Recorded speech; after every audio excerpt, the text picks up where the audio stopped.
We've got Donna Dallow, 2014 Masters CrossFit Games competitor, here to show you how not to split jerk, and then how to split jerk for the jerk up in Atlanta on Taylor Smith. So first thing we get her to do is just get the bar, basically in bad position. So if you look now, she's got some really accentuated, really tight up. Stick your butt out, stick your butt way out.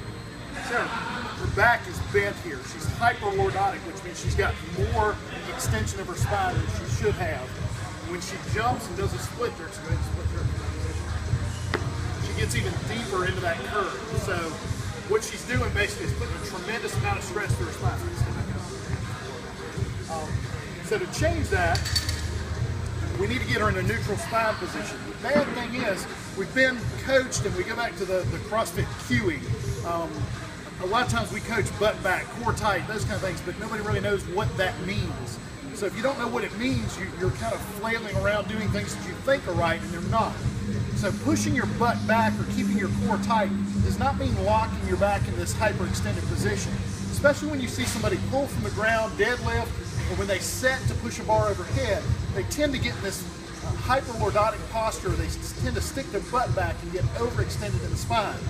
Your spine can take a tremendous amount of compressive force. It's designed to I mean, the world record deadlift is over 1,000 pounds. So you can deadlift and put 1,000 pounds down through your spine and it's fine. What it can't do is take shear force, which is bending forward and backward, or torsional force, which is rotating side to side. So if you're in this position and I hyperextend my low back and then I move overhead, or even worse, if I squat, what's going to happen is at some point I butt wink is the common term for it, but I move through flexion, so I apply shear force to my spine, just like Lindsay Sport over there, dropping weights on the floor.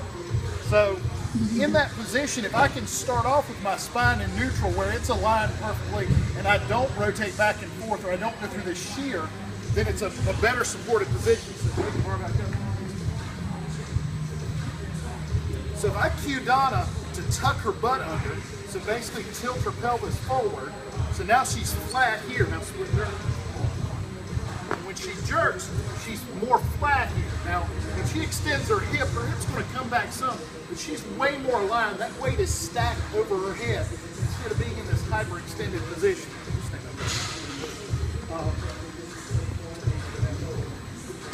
The best way to train that when we go over to a wall, come on this way. Lindsay, you done making noise? No.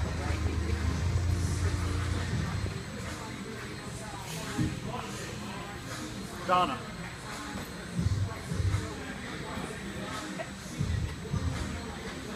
If I get Donna to stand with her heels, her butt, her shoulders, and her head all up against the wall, and then I slide my hand back here behind her back, what you're going to find is she's going to have a little bit of curvature there. The best way to coach her in a neutral spine is to tell her to push her back into my hand here.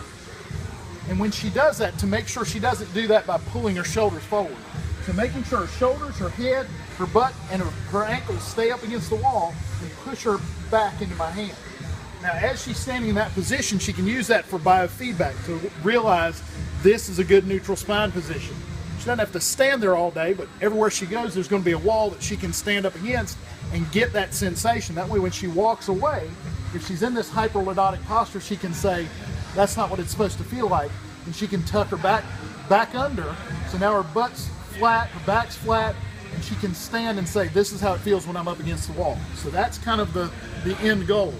Whenever you set up to lift a weight, whenever you set up to reach overhead, it goes back to the one position. There's no movement that we do here in CrossFit in life that doesn't involve you getting in a neutral spine position. So whether you're reaching up to grab a bar to do a pull-up or reaching down to grab a bar to do a deadlift, you need to be in that neutral spine position. So that's starting point number one.